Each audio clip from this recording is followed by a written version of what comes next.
দুনিয়া থেকে যেদিন তুমি চলে যাবে সেদিনও শূন্য হাতে চলে যাবে।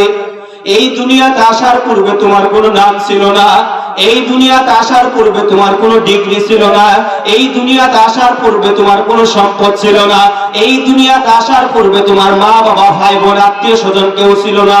আল্লাহ পাক রব্বুল আলামিন বলেন, এই দুনিয়া থেকে বিদায় নেবে যখন, আমি আল্লাহর সামনে দাঁড়িয়ে যাবে তখন, এই দুনিয়াতে শূন্য হাতে এসেছিলে, যেদিন এই দুনিয়া থেকে চলে যাবে শূন্য হাতেই চলে যাবে। দুনিয়া থেকে কোনো ডিগ্রি তোমার সঙ্গে কবরে যাবে না, তোমার কোনো ক্ষমতা তোমার সঙ্গে কবরে যাবে না, তোমার কোনো মান সম্মান তোমার সঙ্গে কবরে যাবে না, তোমার টাকা পয়সা তোমার কবরে যাবে না। শূন্য হাতে এই দুনিয়াতে এসেছো যখন, শূন্য হাতেই তোমাকে বিদায় নিতে হবে। আর এই দুনিয়ার মাঝখানের জিন্দেগিটা ধোঁকার সামান, স্বপ্নের মতো, বলেন ঠিক কিনা? স্বপ্ন